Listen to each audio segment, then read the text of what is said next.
Buenos días con todos.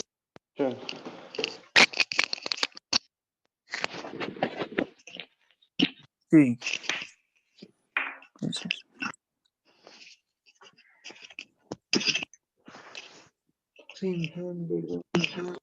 Entonces, a ver, pon la lista. Está Estefanía Aguirre, Presente, buenos días. Glenn Presente, Inge, buenos días. Silvana Alquinga, Presente, Inge. Alan Andrango, Presente. Bobo, Presente. David,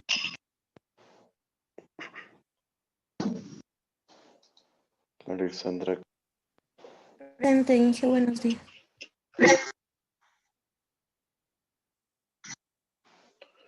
a ver, no les escuché. Baez, ¿está? Ya. Calderón,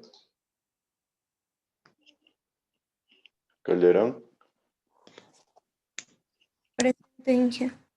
Leonardo Cañarte, Presente. Alexis Carranco, Presente, Inge. Luis Ángel Carrillo, Presente, Inge, buen día. buen día. Andrea de la Cruz, Presente, Inge. Francisco Escobar, Presente, Inge. Inge, creo que se saltó Pablo Santiago González. Díaz. A ver, Santiago Díaz. Presente. Yo. Pablo González. Presente, Inge, buen día. Sí, buen día. Joseph Grijalva. Presente, Inge. Inti Guayas. Presente. Carlos Medina. Presente. Amelia Montero. Presente. Brian Orbe. Presente. Martín Proaño. Presente, Inge. Israel Ramos. Brian Rea. Presente, Inge. Lenin Salazar. Presente, Inge. Vanessa Samaniego. Presente, Inge. Marlon Santorum. Presente, Inge. Martina Vaca. Presente. Sebastián Vega. Presente. Y Brian Vizcaíno. Presente, Inge. A ver, entonces.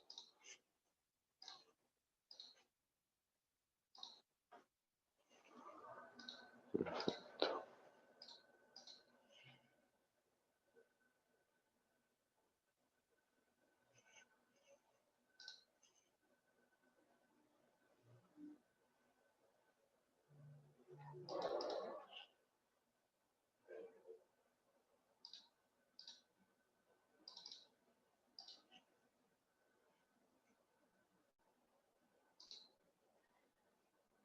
Listo, entonces vamos a continuar con la materia que estábamos viendo. Ayer llegamos hasta ver lo que son las rápidas, ¿no es cierto? Y vimos que son estructuras que se utilizan para solventar o para pasar a través de una diferencia de niveles cuando tenemos un canal. Entonces, como vieron, el diseño no es nada complejo, es el mismo diseño de un canal. Hay que tener en cuenta la necesidad de una transición, de un disipador de energía, bueno, un par de transiciones, un disipador de energía, y de ahí el cálculo simplemente se lo hace con la ecuación de Manning, como ya hemos hablado.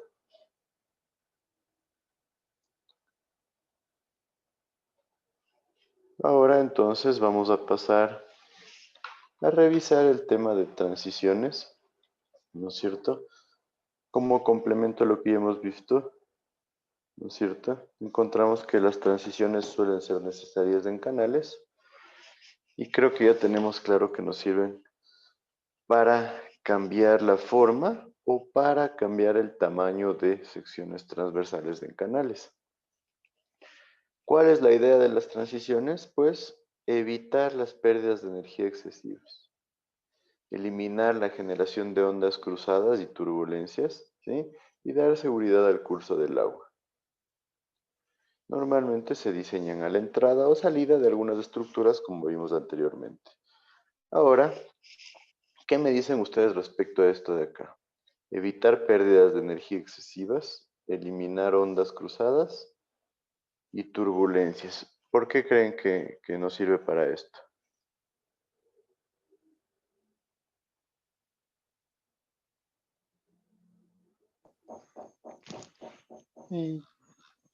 Porque el canalizo, ¿Por qué qué? no, ¿Qué me dicen? son- A ver, Sebastián Vega, ¿qué me dices tú? ¿A qué nos enfocamos con estos tres comentarios que están ahí?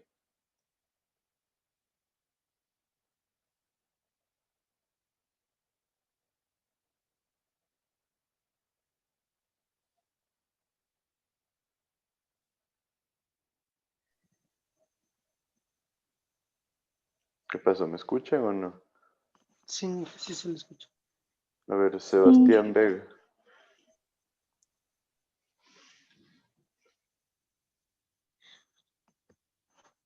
Inge, ¿qué son ondas cruzadas?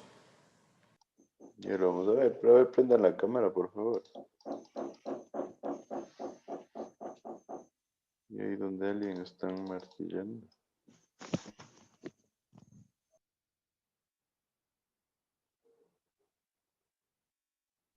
Dije, Ujú. es para que la reducción de sección no sea así sea más paulatina en lugar de ser muy brusca. Entonces, eso haría que, por ejemplo, no haya esas como esquinas antes del tramo de la sección. Y con eso se reduce la turbulencia y todo el lugar, los volúmenes muertos donde se pasa sin mover el agua y todo. Ya. Por un lado, sí, se evitan los volúmenes muertos. Y que también podría ser, digamos, que en el tramo de sección 2 vamos a aumentar la velocidad. Entonces vamos a transformar la energía. Se incrementa la velocidad, sí, varían las condiciones de energía. Nosotros, en esencia, generamos las transiciones, como decía su compañero, primero para evitar volúmenes muertos que se generan aquí. Si nosotros hacemos una transición recta, esto va a generar choque del agua y ese choque va a terminar generando este tipo de vectores velocidad, ¿sí o no? ¿Sí? Entonces, Sí. estos vectores velocidad generan turbulencia. A esto se refieren las ondas cruzadas porque generan ondas que van a cruzarse aquí y va a ser errático, entonces aquí se van a tender a acumular sedimentos. Y hay pérdidas de energía excesivas porque obviamente el agua está chocando con una pared, entonces esa agua va a tener una pérdida de energía importante. Entonces nuevamente llegaría a estancarse un poco el agua aquí para volver a coger velocidad. Entonces no queremos eso.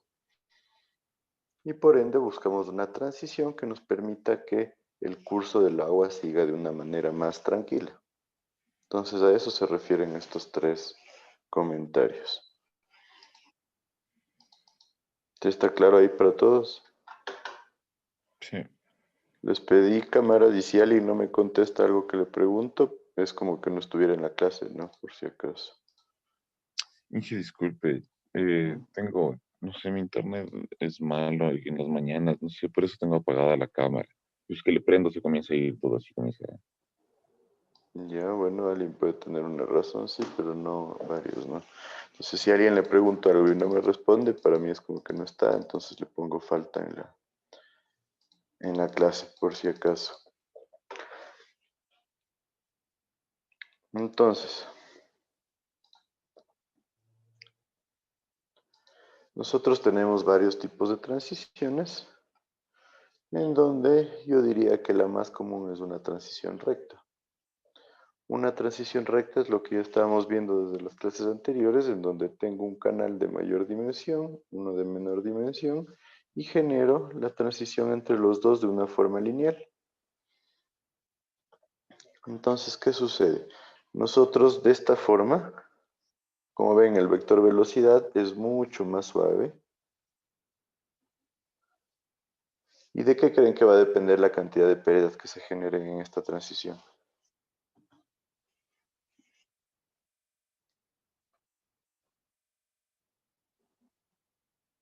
¿Qué me dice? De la longitud de la transición y del material. De la longitud de la transición y del material también sí, pero las pérdidas que se generan debido al material son las pérdidas de fricción. La longitud de la transición va a depender de qué. Del radio. Un nuevo radio. De la No, no hay sección. radio. La carga de velocidad. No, nada que ver ahí la carga de velocidad. El diámetro ¿De qué diámetro de qué? de la tubería o del canal. El canal no tiene diámetro. Sí, normalmente los canales son trapezoidales, rectangulares, en algunos casos para encontrar triangulares. Se vuelve demasiado difícil encontrar una sección semicircular, ¿no? La disminución de la sección. La disminución de la sección, sí. La relación entre longitud y relación de la sección se enfoca a qué?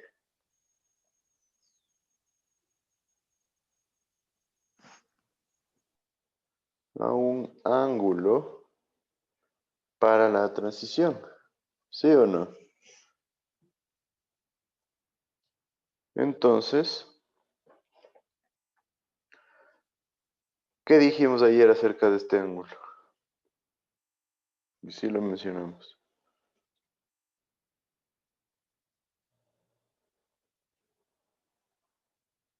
¿Qué me dicen? ¿Qué dijimos? Que va desde 12.5 a 22.5. Exacto, la recomendación es que esté entre 12.5 a 22.5 grados. ¿De dónde? ¿Cuál nos va a generar una transición con menos pérdidas y menos turbulencia? De 22.5. ¿El de cuánto? De 22.5. El de 22.5, ¿están de acuerdo todos?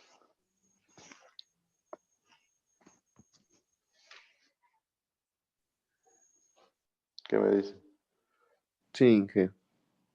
¿Por Sí. qué? A ver, cuéntenme por qué. Porque es menor ya que nosotros para sacar la longitud de la transición le dividimos por el ángulo. Entonces al ser mayor este ángulo tenemos una longitud menor, mientras que si es el ángulo mayor tenemos una longitud mayor. Sí, perfecto, ¿no es cierto? Si quiero una longitud menor, tengo un ángulo mayor, ¿sí? Exagerando es de esto, ¿no es cierto? Obviamente, como les digo, exagerando. Pero, como les dije, una mejor transición se genera con un ángulo menor. ¿Por qué? Porque si es más larga la longitud de transición, vamos a tener una mayor facilidad para que el agua circule de una manera suave y eso va de la mano con que se generen menos turbulencias. ¿Sí está claro así? Sí, Inge. Entonces, esa consideración es más que el hecho de tener una longitud menor para tener menos pérdidas. O sea, buscamos más que no haya tantas pérdidas, que No, haya la menor cantidad de buscamos, turbulencia. a ver, vámonos a un caso. Este es el caso 1. Un ángulo menor con una longitud mayor. Y acá pongámosle el caso 2, exagerando, una longitud menor, ¿no es cierto? ¿Qué va a pasar con el flujo de agua? El flujo de agua va a venir así y va suavemente a coger la forma del canal.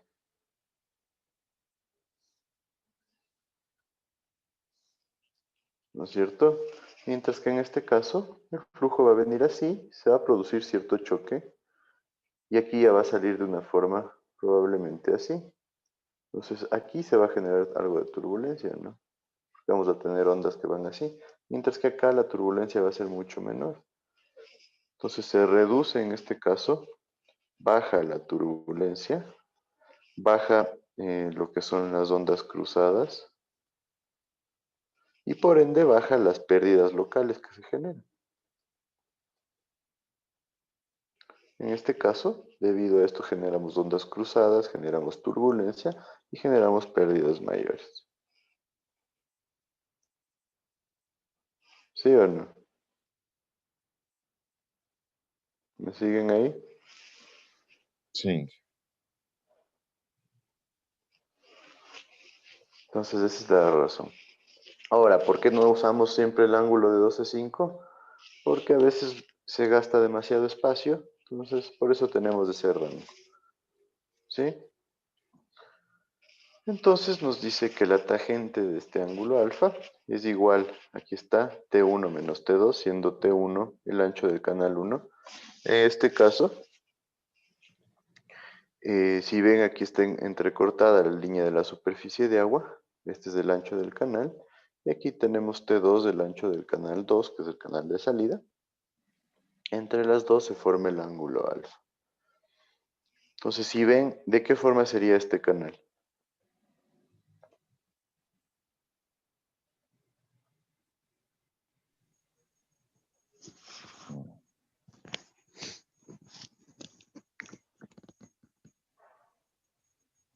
¿Qué me dice?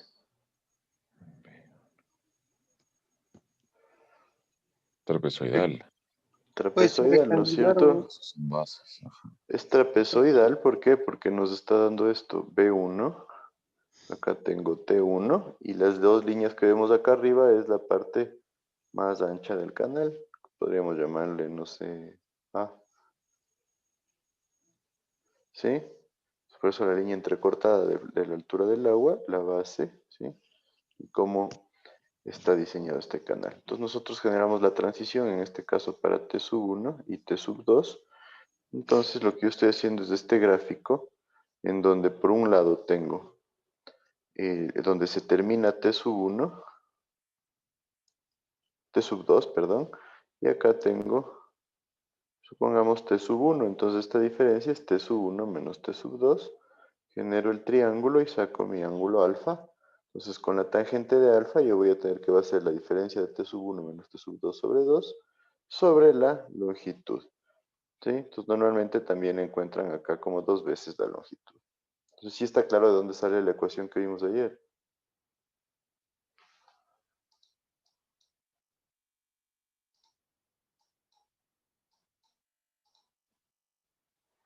¿Sí o no?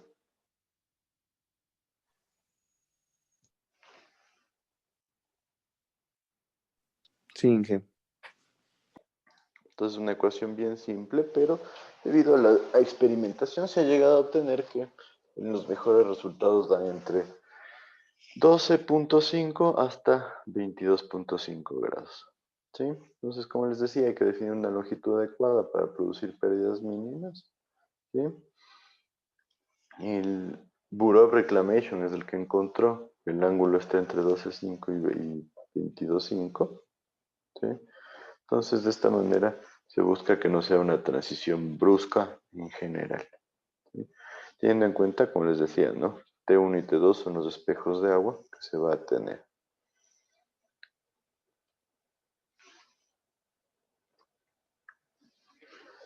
Hay otros tipos de transiciones, por ejemplo, estas que se conocen como transiciones alabeadas. Las transiciones alabeadas son transiciones que se generan por tramos entre una sección rectangular a una trapezoidal o viceversa. Entonces, en esencia, lo que se hace es ir calculando por tramos qué pasa con la parte superior y qué pasa con la parte inferior. Entonces, por ejemplo, para las transiciones alabeadas, nosotros utilizamos esta ecuación de acá para determinar la longitud, ¿sí? Que depende de un valor B aquí este es B minúscula igual, que va a ser el ancho del fondo del canal trapezoidal menos el del canal rectangular, ¿sí? O viceversa, más 1.60 por 4,7 más 1.65 por ZC, que es el talud que tenemos nosotros en el canal trapezoidal, multiplicado por Y sub C, que es el alto del agua en el canal de salida. Entonces, simplemente con esta ecuación podemos determinar cuál es la longitud de la transición. Y acá debemos también calcular cuál es la transición de fondo, en el ancho del fondo, en donde nosotros mediante esta ecuación vamos determinando los diferentes anchos para cada distancia X. Entonces estos anchos nosotros vamos a sacarlo en función del ancho del canal rectangular más la diferencia entre el ancho del canal trapezoidal más este también es de F, el ancho del canal rectangular, menos el ancho del canal rectangular, perdón, por X, que es el punto donde nosotros vamos a sacar la transición, ¿no es cierto? Cogemos un inicio, esto va a ser X, y L va a ser la longitud total de la transición, ¿no es cierto? Entonces vamos a sacar por secciones X sobre L por 1 menos 1 menos X sobre L elevado a la N B que viene dado de esta ecuación. NB es 0,8 menos 0,26 por el talud en el canal trapezoidal elevado al 1 medio. Entonces ya ven, es una ecuación un poco más compleja, pero nos sirve para ir determinando cuál es el ancho del fondo por tramos. Y si una pregunta ahí le puso BC menos BC. BC menos BF, este es BF. Ah, Ahí a lo que me transcribieron me he puesto mal.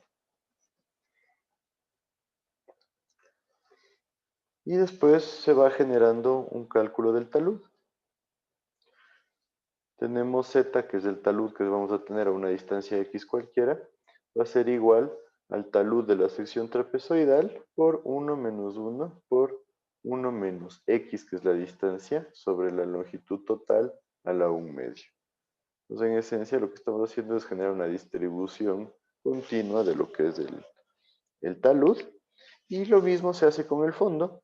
Para calcular el desnivel del fondo, calculo el desnivel en un punto I cualquiera, como el del tache total, sobre la longitud por la distancia X. O sea, en esencia estoy haciendo una regla de 3 respecto a X. Entonces, de esta forma es mucho más fácil sacar las dimensiones de la transición. Se puede sacar el desnivel entre dos secciones consecutivas, dentro de la transición con esta ecuación de aquí, en donde en esencia es la misma regla de 3, pero para la transición I más 1 menos la transición I, que es en esencia bastante lógico, ¿no es cierto?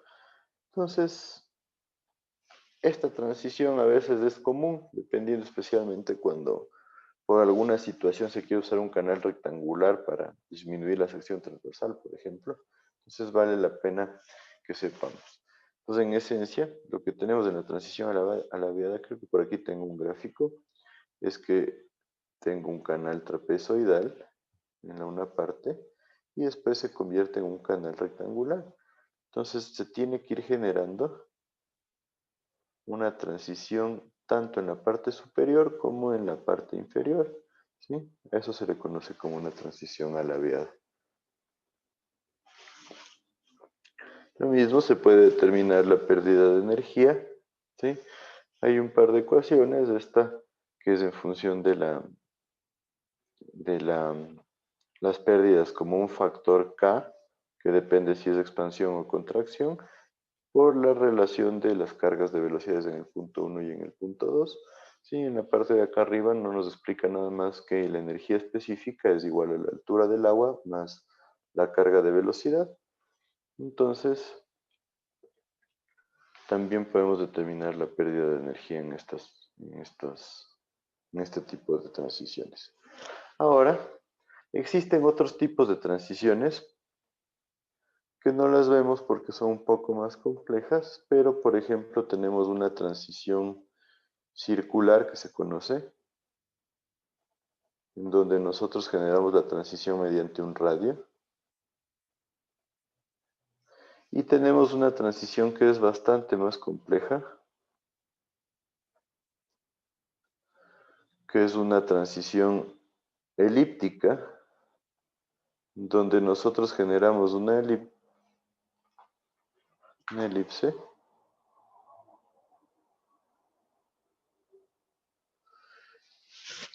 y tenemos que buscar el punto de cruce en donde nosotros vamos a generar la forma. Pero claro, ¿qué problema le ven a estos dos tipos de transición? No le podemos decir al maestrito que nos haga ahí una elipse de tal de X y de tal de Y. Exacto, ¿no es cierto? Tendencia. Entonces, el primer caso, sí, deberíamos hacer un encofrado especial y ese encofrado tendría que ser mandado a fabricar para que cumpla las condiciones.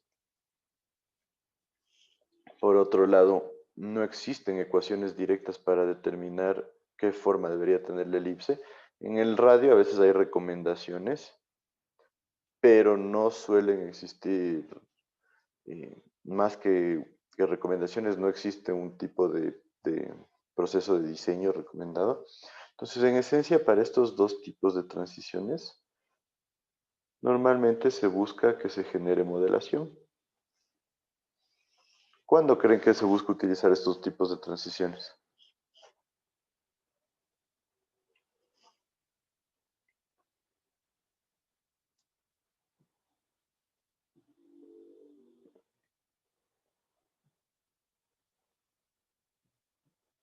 ¿Qué me dice?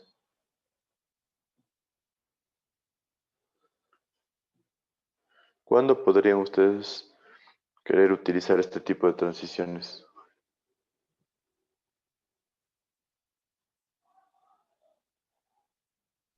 En canales angostos. ¿Por qué angostos? Para evitar que haya mucho o sea, que el choque para evitar el choque del agua en los lados. O sea, para que haya menos pérdida por el choque del agua en los lados. Sí, la idea es buscar menos pérdidas, perfecto. Se va a buscar menos pérdidas y eso es algo vital en este caso. Entonces, Caudal grande. caudales grandes no tanto, la verdad no. En esencia nosotros buscamos esto cuando no hay espacio para una transición muy grande. ¿Sí? Entonces normalmente siempre se pone el ejemplo en una de las hidroeléctricas aquí en el país. Había una transición que iba a tomar como 40 metros de longitud y era demasiado larga, entonces ahí se hizo una modelación para una transición eh, elíptica, me parece que fue, y se redujo como a 21 metros la transición. Entonces, cuando se necesita reducir el espacio sin generar pérdidas importantes ni turbulencia, es una buena opción, pero como les digo, el problema es que necesitamos generar modelación. Entonces, cuando necesitamos generar modelación, se incrementan los costos, necesitamos ya, en algunos casos, hacer un modelo físico y un modelo digital, entonces se vuelve bastante más complejo. Entonces, para que sepan que sí hay este tipo de transiciones y tengan claro cuándo usarlo. A veces también les hacen las transiciones circulares, por ejemplo,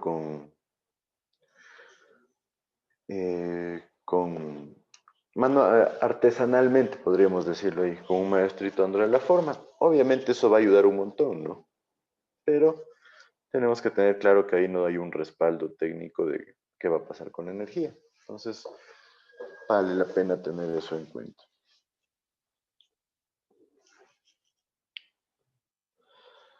Ahora, vamos a pasar de tema también en canales a lo que se conoce como el bordo libre. ¿Qué les viene a la mente cuando se habla de un bordo libre? A la altura que va a haber de construcción que está por encima del nivel máximo de agua. Exacto, ¿no es cierto?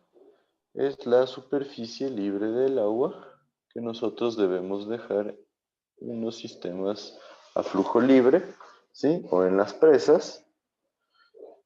¿Y para qué nos sirve?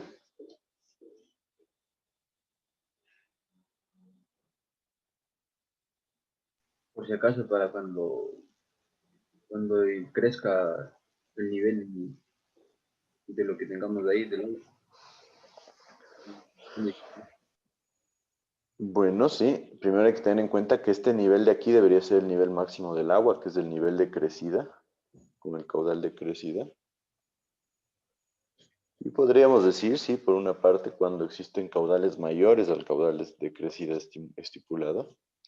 Entonces sí, ahí en ese caso se puede generar un peligro. Entonces tenemos el bordo libre como una altura de seguridad. ¿Y para qué más?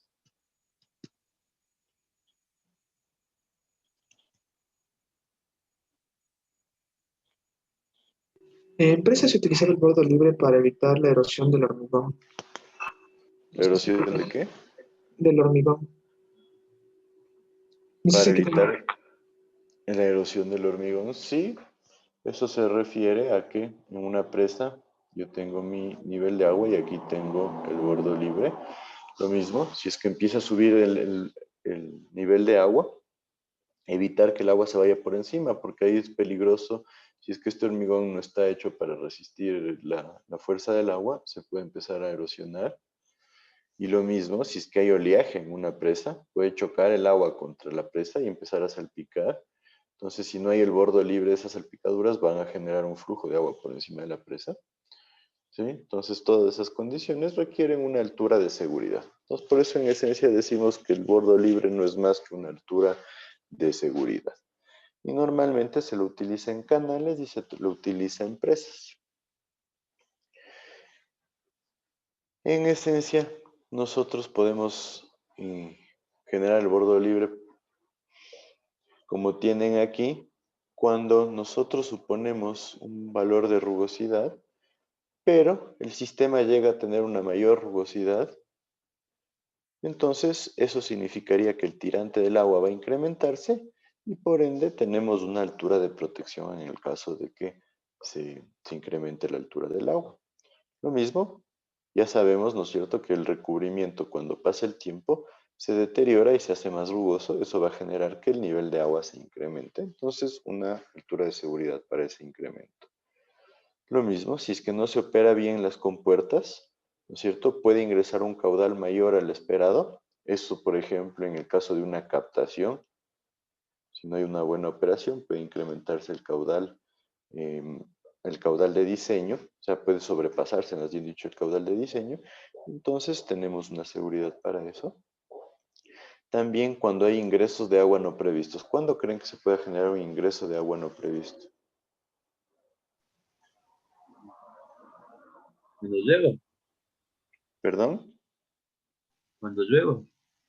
Cuando llueve se puede generar un ingreso de agua no previsto. Entonces, si no se toman las precauciones para que no ingrese agua en demasiada cantidad, se puede incrementar el caudal y tenemos un bordo libre para controlarlo.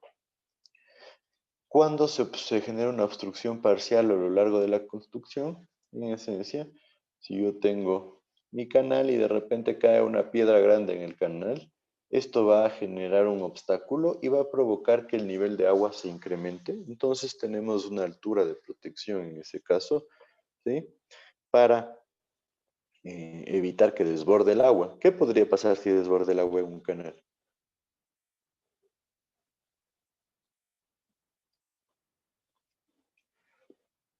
¿Mm? Si este canal tiene demasiada agua y empieza a desbordar, ¿qué va a pasar?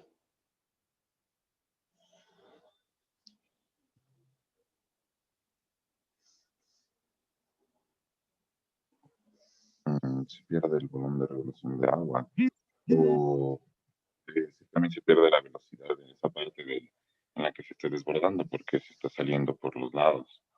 Sí, se pierde velocidad. ¿Y qué pasaría cuando empieza a caer el agua? Cuando empieza a caer. Ajá, si se desborda empieza a caer al lado del canal, ¿no? Si es que el canal es Ah, alto o si el canal es Erosionar las excavado, paredes. empieza a pasar algo así. ¿Perdón?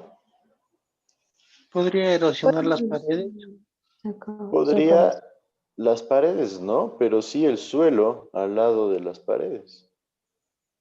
Entonces, si empieza a haber un flujo de agua filtra. continuo, se puede producir una erosión que va a llevar una socavación y esa socavación podría ser tan grande que descubra nuestro canal. Entonces hay que tener en cuenta que puede ser peligroso para el desarrollo del canal. ¿Sí está claro ahí? Sí, Y después también si se generan ondas en el canal, ¿por qué se podría producir una onda? Por ejemplo, si es que se produce un resalto hidráulico aguas arriba. Entonces, si hay un resalto hidráulico, se pueden producir ondulaciones y el bordo libre va a servirnos para absorber el choque de estas olas o no permitir que se genere un desborde del agua. Entonces, en esencia, vemos que hay varias razones para usar el bordo libre. Y aquí vemos que para canales tenemos la propuesta de Bentechow, que nos dice entre 5 y 20% del tirante es una buena altura para el bordo libre. Entonces un canal de 1 a 20 tendría un bordo libre, 5% serían 6 centímetros, me parece.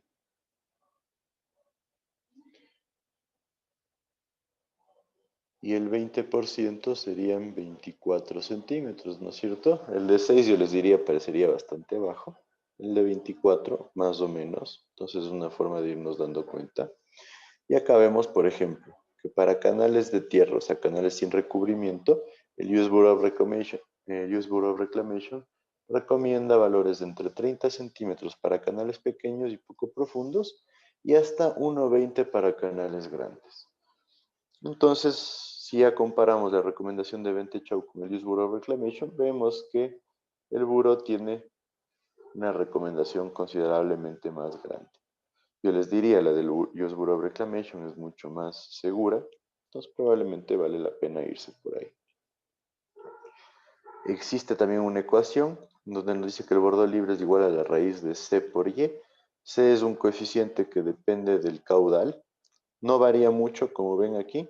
Es 0,46 para un caudal de 60 metros cúbicos por segundo y 0,76 para un caudal de 85 metros cúbicos por segundo. Entonces, si ven, ni siquiera llega a duplicarse y esta variación de caudales es dramática. Entonces, el coeficiente C se lo obtiene en función de investigación. Y Y es la altura del agua en metros. El US Bureau of Reclamation también, aunque no, perdón, este cuadro de aquí es provisto por Arturo Rocha en su libro de hidráulica y nos dice que podemos tener, por ejemplo, si es que hablo de la altura del terraplén sobre la superficie libre o de una altura del revestimiento sobre la superficie libre. Entonces, en esencia, ¿a qué se refiere esto?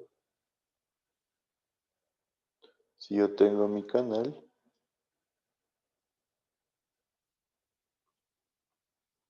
hablamos de que esta es la superficie libre.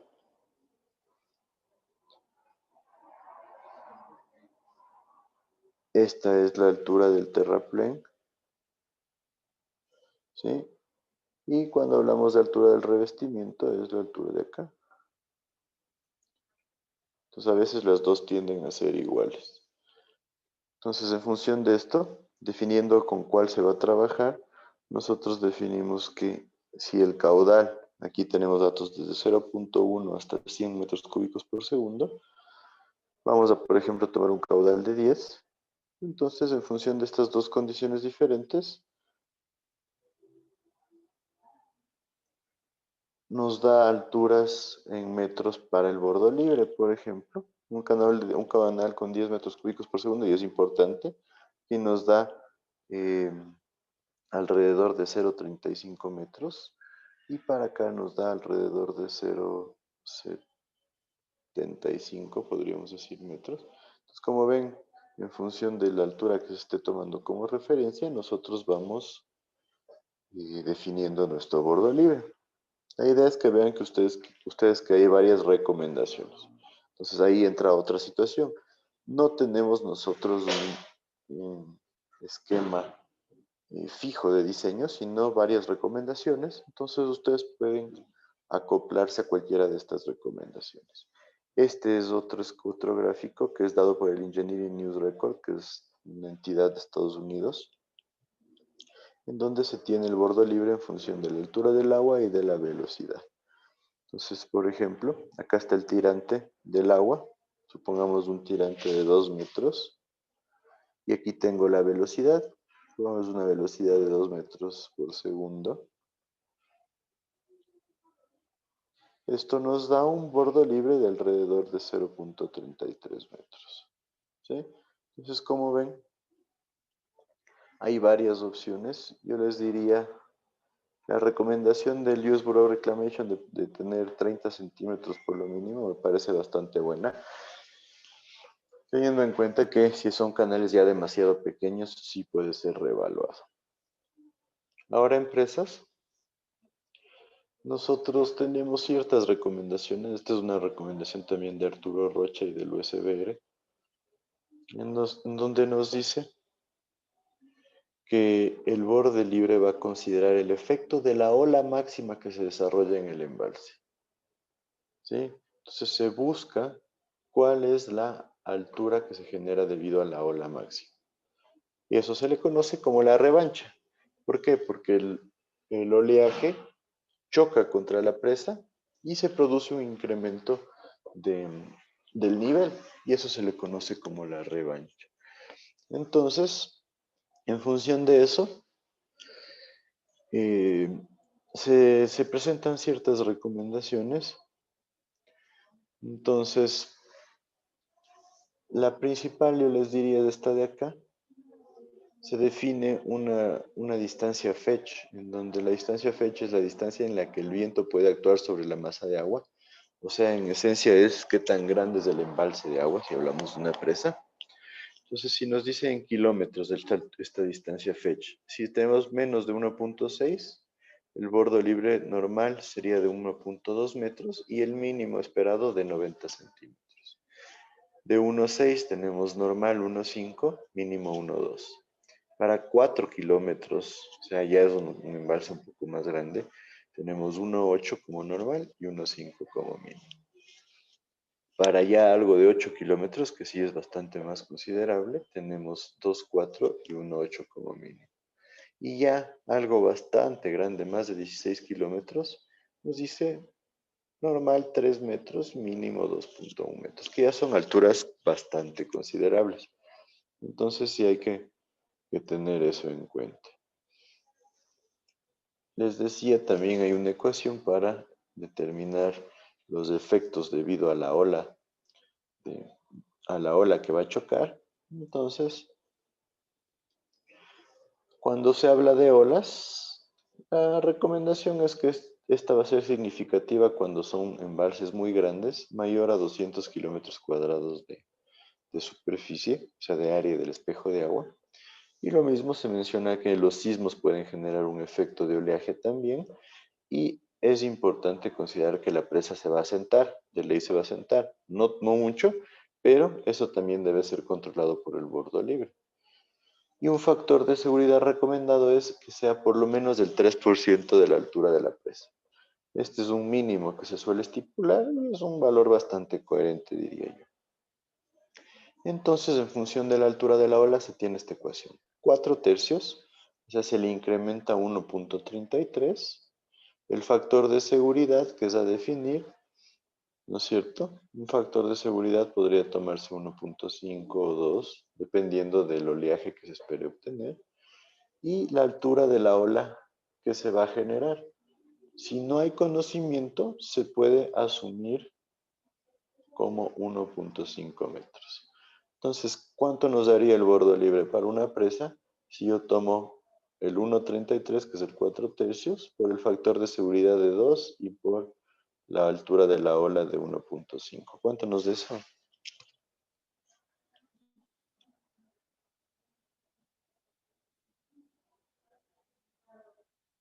Cuatro. 4 metros de borde libre, ¿no es cierto? Es, yo diría, bastante considerable. ¿Sí? Entonces, de esta forma se puede obtener el borde libre. ¿Hasta ahí alguna duda?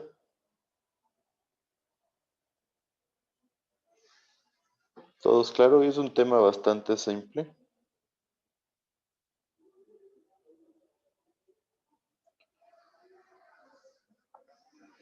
Y como les digo, se basa mayormente en recomendaciones.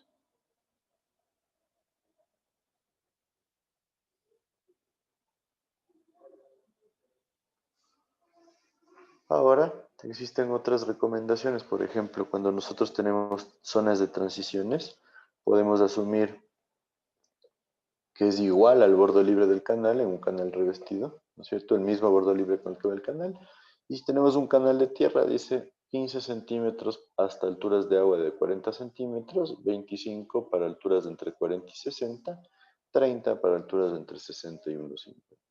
Es importantísimo considerar que el bordo libre es importante en canales de tierra porque hay mucho más riesgo de que se genere erosión si es que se produce un desborde. Entonces siempre hay que tener eso en cuenta.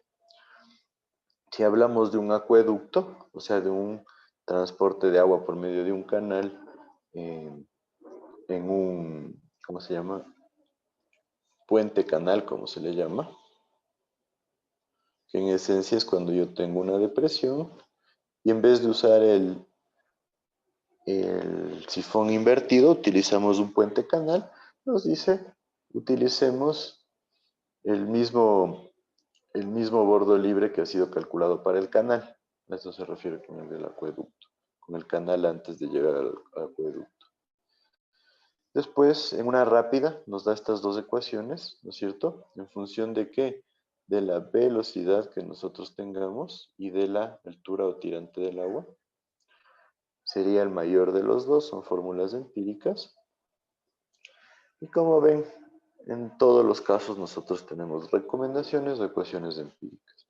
Ustedes deberán decir con cuál recomendación o con cuál ecuación se quedan.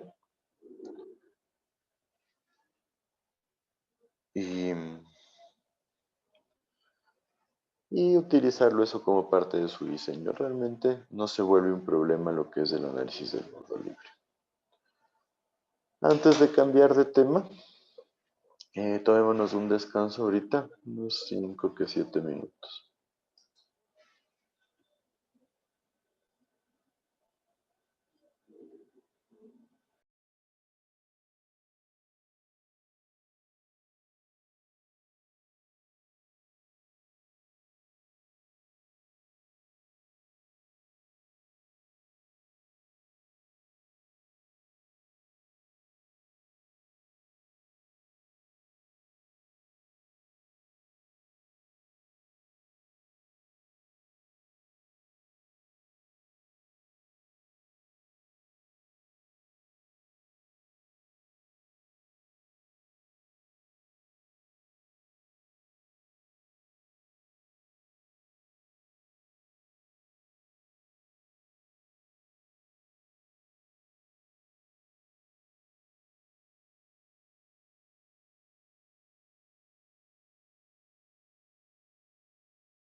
¿Listos? Continuamos. Inge, ¿me puede hacer un favor? ¿Será que me puede dejar unir desde la computadora para ya no estar en el celular? Porfita. ¿Cómo? O sea, es que estaba conectado al celular, pero ya se descargó mi celular y me estoy intentando unir desde la compu. Pero me pide permiso para entrar. No me aparece ningún. Ahorita apareció uno. Gracias, Inge. Ya. Listo, entonces continuemos. Para que no sea tan larga esta clase, vamos a pasar de tema ahora al que se conoce como método de la gradiente hidráulica. Este método de la gradiente hidráulica es un método que nos sirve para resolver redes de agua potable. Ustedes ya vieron eso en hidráulica general, en el método de Hardy-Cross, ¿no es cierto? ¿Se acuerdan? ¿Sí recuerdan todos?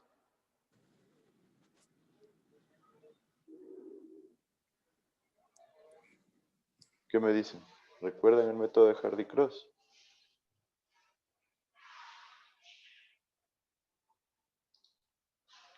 A ver, Glenn Albuja, ¿qué me dices tú?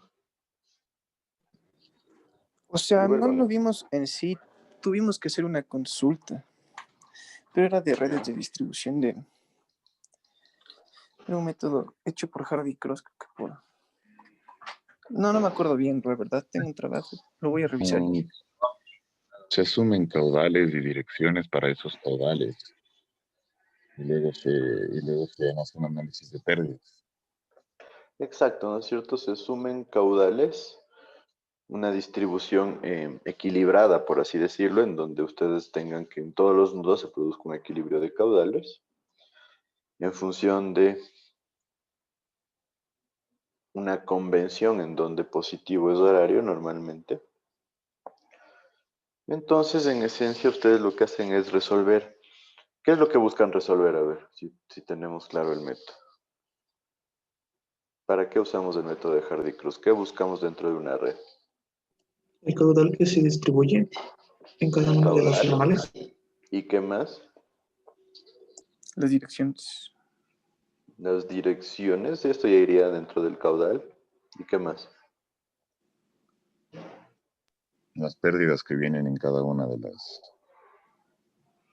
Las pérdidas, sí, pero no tanto. O sea, las pérdidas ya se las calcula con cualquier método para determinar pérdidas. Son importantes, sí, pero no va enfocado a eso. Energía específica, tal vez. No energía específica, pero sí carga en cada nudo. ¿Para qué nos sirve la carga en cada nudo? ¿Qué creen ustedes?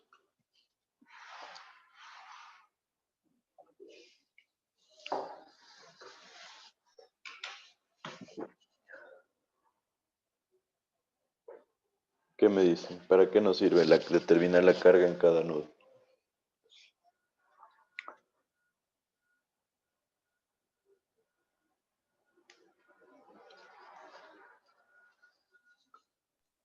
Nos daría una idea de qué tan fácil o difícil sería mover el agua. Más o menos, sí, pero no tanto. En esencia nos da una idea de qué presiones vamos a tener para la distribución del agua, que es un dato importantísimo, ¿sí o no?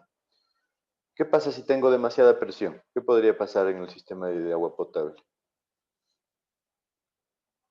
Las tuberías podrían fallar. Genera turbulencia. La turbulencia siempre la vamos a tener, eso sí.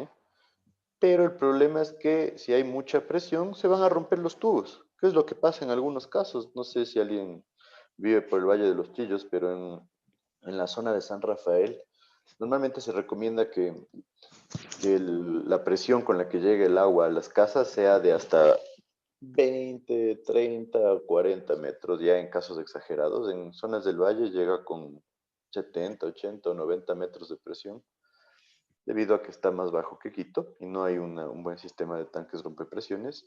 Y ustedes deben haber visto que en muchas casas se empiezan a romper las tuberías. Entonces, es un dato importantísimo a tener en cuenta porque genera un disconfort en los usuarios, ¿no es cierto?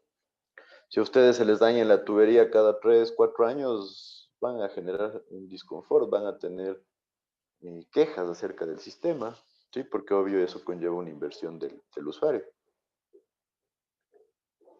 Entonces sí está claro porque es importante también el análisis de carga. A veces parecería que le enfocamos a los cálculos de redes solo a caudales, pero yo diría que inclusive es hasta cierto punto más importante la determinación de cargas. ¿Sí me siguen o no me siguen?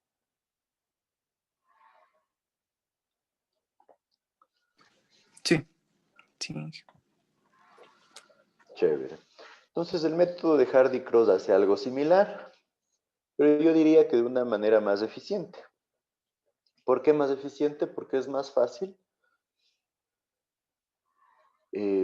Bueno, no más fácil, es más exacta, necesita menos datos y es un método que realmente tiene un uso bastante importante, especialmente dentro de lo que son los programas de software. Entonces, por eso se le puso aquí como parte de la materia, pero la verdad yo estoy en contra de esto porque es un método muy complejo.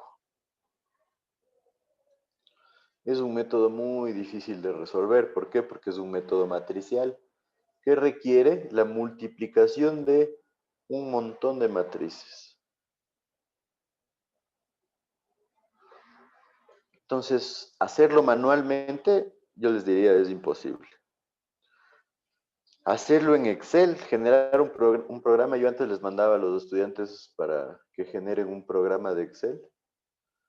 Y realmente solo una vez alguien me entregó un programa y no estaba 100% bien. El resto de veces que me entregaban era un programa que no funcionaba. Entonces es muy, muy difícil. Tendrían que hacer un programa en MATLAB para resolverlo. Pero en esencia, ¿para qué me hago un programa en MATLAB? Sí, en esencia es lo que usa WaterCat, por ejemplo, para resolver las redes de agua.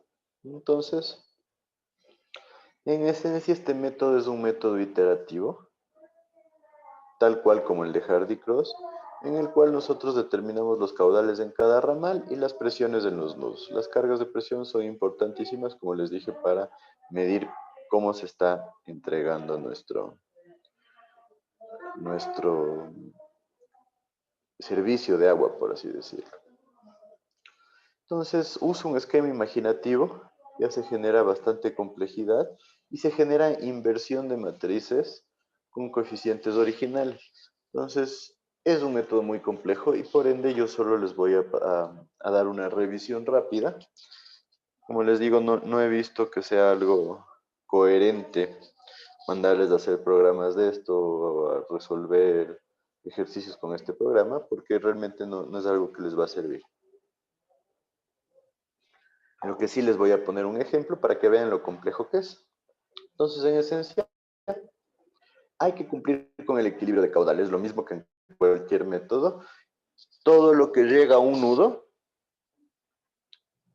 va a ser igual a lo que sale del nudo, ¿sí? Más lo que se consume en el nudo. Entonces, de eso también se parte en Hardy-Cross, así que no hay ningún problema. Y después nos dice que se requiere una relación no lineal entre las pérdidas por fricción y caudal, que esto es algo que se cumple totalmente. Esta es la ecuación de caudal que se utiliza para este método. Es una ecuación compleja, es basada en la ecuación de Colebrook-White, ¿no es cierto? Entonces, nos dice que la carga total va a ser igual a la sumatoria de todas las pérdidas que se generan en el sistema. ¿Qué significa esto? Que yo voy a partir de un punto inicial. Este punto inicial va a tener una carga y yo voy a ir determinando las presiones en cada punto conforme a la sumatoria de pérdidas por fricción más pérdidas menores, ¿sí? Entonces, si este es el punto inicial y se distribuye por gravedad, el agua va hacia los dos puntos, entonces la carga de presión que yo tenga acá va a depender del caudal que va por este tubo. ¿Por qué? Porque las pérdidas por fricción y pérdidas menores dependen del caudal. Entonces, en esencia es todo lo que ya hemos ido viendo nosotros. Este es el ejemplo que les voy a poner. Como les dije, lo vamos a revisar un poco rápido porque me parece que es un poco hasta antididáctico ponerles a hacer un ejercicio. Pero este es un ejercicio propuesto en el libro de hidráulica de Marriott, en el cual ustedes tienen un sistema simple. Tengan en cuenta que este es un sistema súper simple, solo con 2 redes. ¿Sí? Aquí tienen las características de las redes y tienen solo un ingreso de agua que es un tanque. Entonces, miren, ¿qué es lo que hay que hacer? De manera rápida, solo para que vean, hay que definir cuántas tuberías hay en el sistema. Aquí solo tenemos 7 tuberías, 1, 2, 3, 4, 5, 6 y 7. El número de nudos en el sistema, con cota piezométrica desconocida. ¿Qué significa eso? Los que yo no sé cuál es la carga.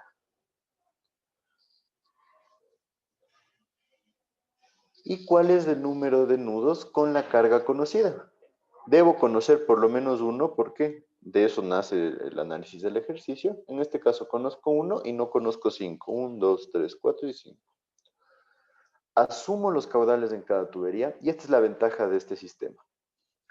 No sé si recuerdan, pero en Hardy Cross ustedes tenían que hacer equilibrio de caudales y, por ejemplo, decir, si aquí entran 200 litros por segundo, acá se van 100 y acá se van 100, y por acá 40, etcétera, etcétera, y por acá 60, etcétera, etcétera.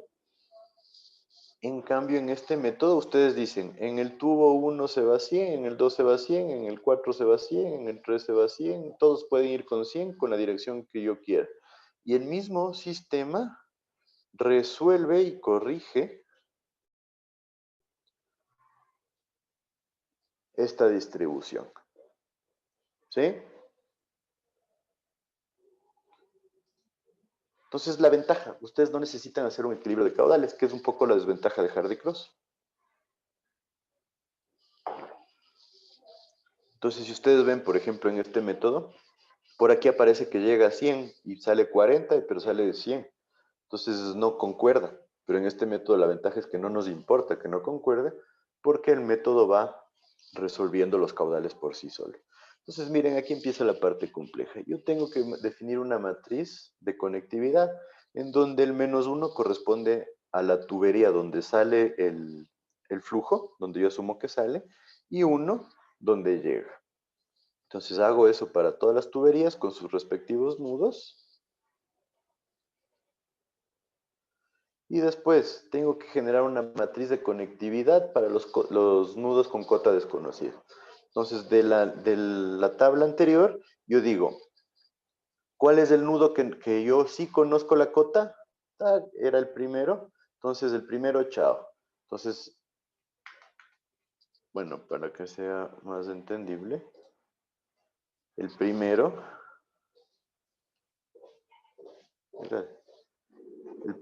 la primera fila que corresponde al nudo 1, que es el que yo conozco, le eliminamos. Entonces, ustedes se fijan, esta es la matriz de nudos que no conocemos su carga, y la otra corresponde a la de nudos que sí conocemos su carga. Entonces, eso es lo que tenemos aquí, la matriz que no conocemos la carga del nudo. Después se genera una matriz transpuesta a la que ya vimos anteriormente.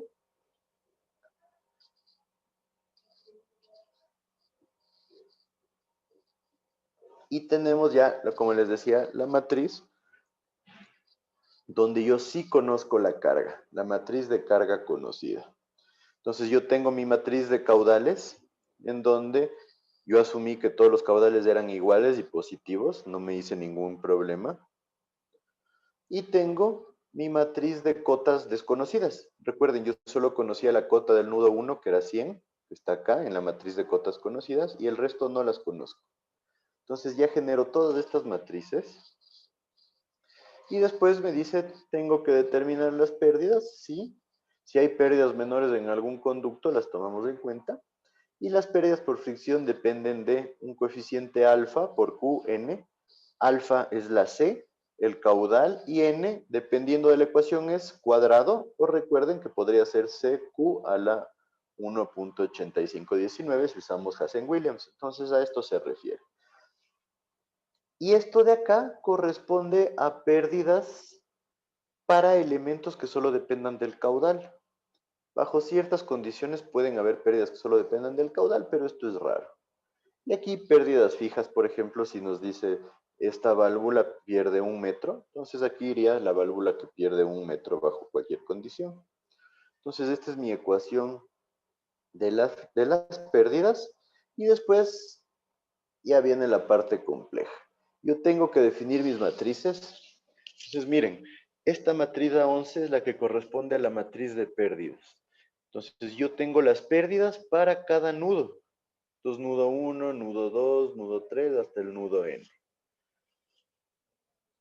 Y después genero el vector de demanda de agua, que es cuánta cantidad de agua sale de cada nudo, ¿no es cierto? ¿Se acuerdan? En un nudo salía 60, 6 litros por segundo, en otro, no, perdón, 60, 40, 30, 30 y 40, que es lo que teníamos nosotros en el gráfico. Y estas son las ecuaciones que nosotros debemos generar. Entonces, miren, ya se genera un sistema de ecuaciones matriciales bastante complejo. Entonces, como es un sistema no lineal, se requiere un algoritmo iterativo. ¿Cómo se resuelve este algoritmo iterativo? Mediante la determinación de una matriz diagonal, una matriz de identidad, donde esta matriz de identidad de acá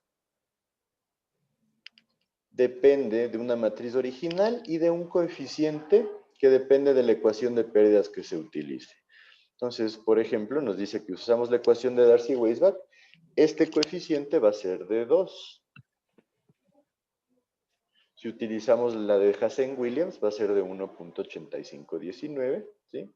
Entonces, con esto ya se forma este esquema, ¿no es cierto? Tengo los tubos, tengo los caudales, este es el coeficiente de pérdidas, tengo las velocidades para estos caudales, tengo las pérdidas por fricción que se generarían con estas características. Si es que hay pérdidas menores, por ejemplo, aquí hay pérdidas menores en un tubo, se las considera. Y acá ya tengo mis pérdidas totales. Entonces, con esto, nosotros definimos las matrices y esto es lo que buscamos.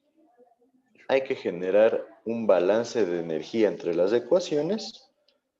Yo tengo que el delta de energía, o sea, la variación de energía que voy a tener es igual a esta multiplicación y suma de matrices. Y el delta de caudal es igual a esta de acá. Entonces yo voy a ir generando las iteraciones de tal forma que el delta de caudal va a ser igual al caudal I más 1 menos el caudal I. Y el delta de carga va a ser, este es igual a la carga de I más 1 menos la carga de I. ¿Hasta qué punto se va a generar la iteración? Pues hasta que se igualen las ecuaciones, tal cual como en Hardy-Cross. Pero miren, esto es lo que quería llegar. Estas son las ecuaciones de HI más 1 que hay que determinar y de QI más 1. O sea, el caudal de la siguiente iteración y la carga de la siguiente iteración. Entonces, sí ven la magnitud de multiplicación de matrices que hay que generar. Por eso les decía, este método no es didáctico para mi gusto, es un método muy complejo. Entonces, por eso, les he puesto aquí la multiplicación de matrices, solo para que la vean. Esta es la primera multiplicación. Después se genera una segunda, una tercera, una cuarta, una quinta. Esto corresponde a una sexta y una séptima, una octava. Y después tenemos novena, décima y onceava multiplicación de matrices. Y todo esto para la primera iteración. Entonces debemos pasar a una segunda iteración, ¿sí? Y con los resultados que nos da la primera iteración, nosotros generamos la segunda iteración. Entonces ustedes tendrían que hacer para este caso 5 iteraciones como las que hemos visto. ¿Sí? Porque este método garantiza que la solución se da hasta en NN iteraciones. ¿Cuál es NN iteraciones? El número de nodos o de nudos. Entonces, como ven, iteramos hasta que HI más 1 sea igual a HI, o sea que la diferencia sea 0. Pero el problema es que esto, resolverlo manualmente, se vuelve imposible. Entonces, por eso yo les decía, es un método muy complejo y es un método poco didáctico como para darse en clase. ¿Qué me dicen? ¿Cuál es su reflexión acerca de esto? Que Hardy Cross es la ley ahorita. Hardy Cross, bueno, tengan en cuenta que ustedes el ejercicio que resuelven el Hardy Cross en hidráulica general no está completo, ¿no? Porque por lo general ya se cuenta con los delta Qs. Ajá. Entonces el Hardy Cross también es un poquito más complejo de lo que pareciera. Pero sí es resolvible, no como este que es demasiado complejo para resolverlo manualmente. Entonces yo les pondría de reto, traten de resolver solo esta multiplicación de matrices que tienen aquí al frente. Realmente es demasiado difícil de resolverla. Como les decía, yo como trabajo extra, a la gente que estaba por perder el semestre les mandaba a hacer un Excel para resolver este método y realmente nunca tuve un resultado 100% satisfactorio, solo para que lo tengan en cuenta. Entonces, es importante que tengan esto claro. Es un método súper utilizado, pero es un método difícil de trabajarlo manualmente. Entonces, la opción sería que lo generen mediante un programa, pero como les digo, no le veo la parte práctica y por eso yo solicité que este método se lo quite del programa microcurricular. ¿Por qué? Porque realmente no me parece que aporta mucho. Vale la pena que conozcan qué es y todo, pero no genera un aporte muy, muy importante. Entonces, para la malla de hidráulica aplicada para la nueva malla con hidráulica aplicada, que se llama ingeniería hidráulica, ya hemos quitado este tema. Pero entonces, ¿hay alguna duda, alguna reflexión de alguien?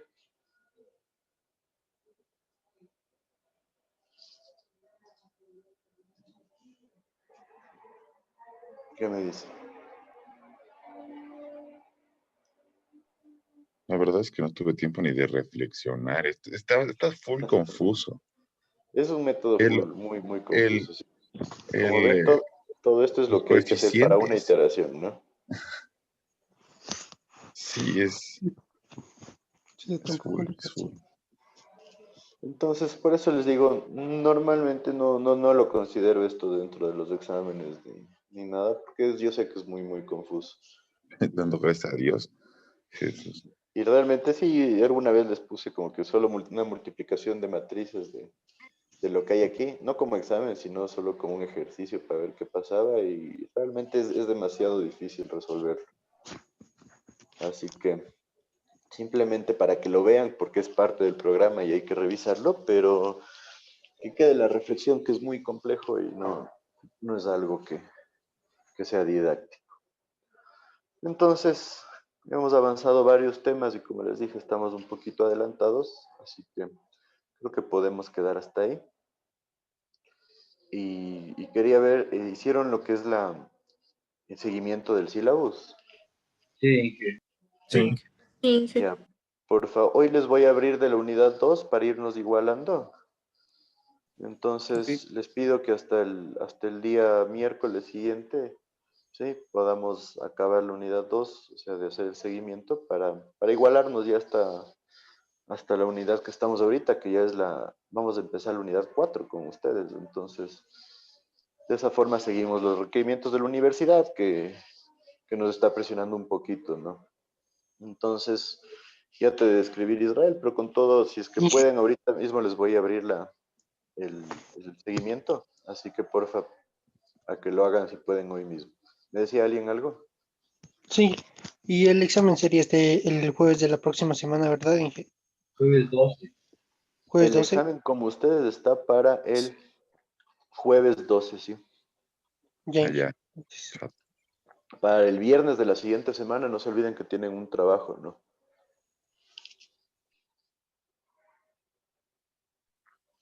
Que me parece, el trabajo suyo era método de la gradiente hidráulica, pero sí le quisiera que le completen con disipadores de energía tipo USB-R y SAF, por favor. Eso creo que es bastante útil.